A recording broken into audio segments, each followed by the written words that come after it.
Kaya pa kapya ginawa tanong. Kaya masang nga kita ba, Louis Vuitton. Niya, namin na to. Baga tatantangan ka na. Hindi ka na makabakabit doon. Di ba niya kaya pa makas sa Louis Vuitton na baka nakikikita. Layak ko naman sakit na niya ka nalayag na sa priya masang ka Louis Vuitton. Lagi may nasa tungod kami sa namas na design na ito na hindi naman sisi pangarap ako na dito. Ano mo niya matulad. So, wala talagang real happiness. Temporary happiness, yeah. Pero yung matutulog ka ng so, hindi kaya pakakaiga ka na. Grabe. Tulog agad. Diba? Kung naman po ni mag-wondering, ano, mga resong sa Dubai. Mapiyakon sa Qatar. Europe, bakit na Yan nga sa mga taga-green mo sa kanso kapag Europe lang, di kong group din. Diba? So, connection. So, anong connection ito? Para makuha natin yung maganda sa dunya. Diba? Yung, di ba sabi ko, ang real happiness talaga is having a good spouse, having a good children, right? Now, first, build your connection to Allah. Build. Hindi, of course, gusto natin yung relation natin sa Allah very strong. Pero may to. Wag mong madaliin ka. Baka naman sabihin ng asawa mo na alima ka na. Di ba? Tandaan lang. So, mag-build tayo ng connection natin sa Allah. And let's start with our salah. Salah should be your number one priority. Not my mother, not my siblings, not my children, not my husband, not my money. Salah should be my number one priority here in Makkah and after I go back to the Philippines. By hook or by crook. Napipikiran yung mga rekolekan na pag-examine ka ng Allah.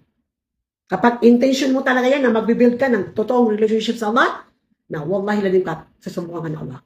Na it's okay. Kasi isang linggo at saka isang buwan lang yan mahirap. The rest, bahala na yung Allah doon. Susubukan ka niya, biglang ka, busy-busy ka sa Hong Kong. Ito, yapi ako sinopast ko yan. Diba?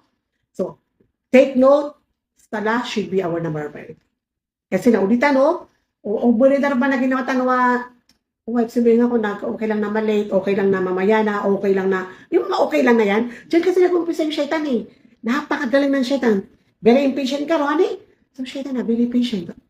Pag naikidyan niya na ka na, pagalitan niya sa pasamuyan ka, na magpagalinap ka, konsensya ka, doktora, masarapan. Na may ka next month, namiyan yung mag. Na next month man, namiyan pas ka sa asal. Na maalkalak pa, umili na kumari, di.